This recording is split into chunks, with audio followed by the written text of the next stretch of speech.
So let's start. My name is Viru Vikas Kumar Srivastav and teaching is my passion. So let's start with passion. We are solving rocket propulsion 2009 and we'll see the complete solution properly. First question I have taken, classify the following propellant as cryogenic, symbol is C, semi-cryogenic, SC here, compressed gas, CG here, and earth storable, ES. So they gave options in terms of N2O4, liquid hydrogen and kerosene, liquid hydrogen and liquid oxygen and liquid hydrogen, and nitrogen. So I have arranged here as well.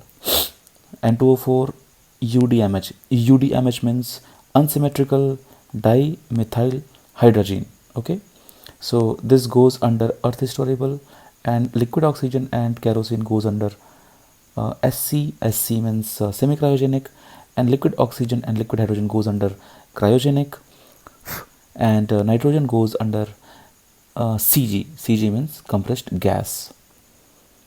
We have another question, very easy question. It looks big but it is very easy.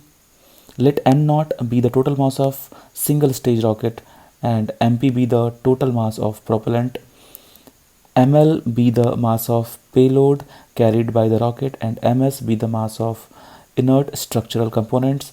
And if ISP is the specific impulse of the propulsion system in seconds, and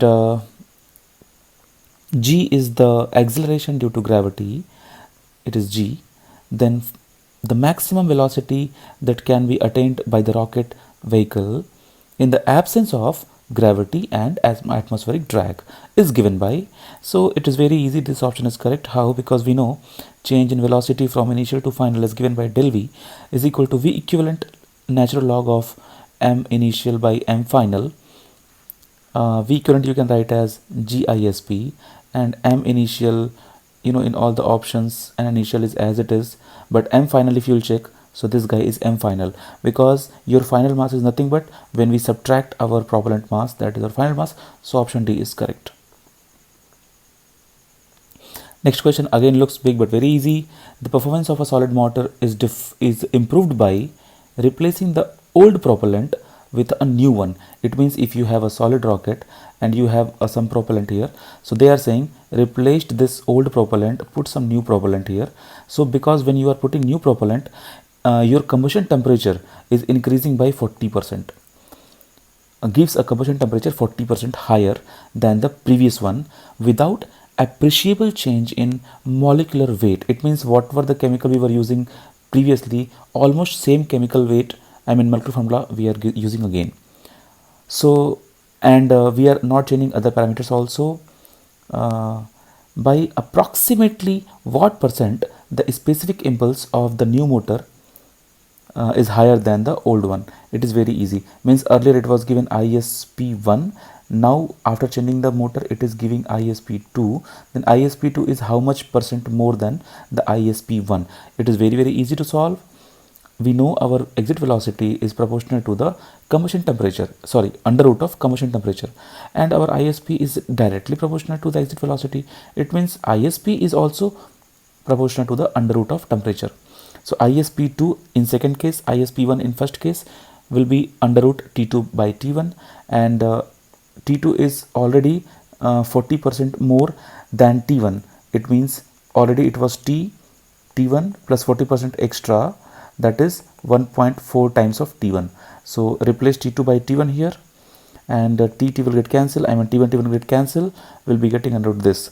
Now this is just the ratio, but we have to convert this ratio into percentage. So apply component to dividend rule. You will be getting ISP2 minus ISP1 by ISP1 into 100 is equal to this number was divided by 1, that's why minus 1 by divided by 1 into 100. It comes around 18%. I hope it's clear. Now go for next question. Again it's very easy. A solid rocket motor has an end burning grain cross section area. What is this? You know, we have a motor. So if you see the motor from this side, so this is called end area. Okay, so end burning grain cross section area is ACS, that is 0.4 meter square. The density of propellant is rho P, that is 1500 kg per meter cube, and has a linear regression rate. Means when it will burn, it will go down, go down, go down. That is called linear regression rate. R is equal to 5 mm per second, millimeter per second, and specific impulse ISP is equal to 200 second. Keep in mind, we always give specific impulse as unit of time, second. Then they are asking the thrust will be, again very easy. We know thrust formula is mass of propellant, exit velocity, and mass of propellant we can again replace as rho P AS into R dot. This R dot is burning rate, that is regression rate. Here it is given. And then V equivalent we can write as GISP. G is 9.81. Substitute all the values very properly. Change the unit here because it is given in mm per second. So convert this into meter per second. That's why we are multiplying to minus 3. So 9.8 is G value and this is ISP value. We got approximate 6 kilonewton thrust. So option B is correct. Please like and share. Appreciate my work and ask your doubts on Instagram and FB. Link will be in description. And purchase my video course for GATE Aerospace and visit our website conceptlibrary.in. There we have all the details. Thank you.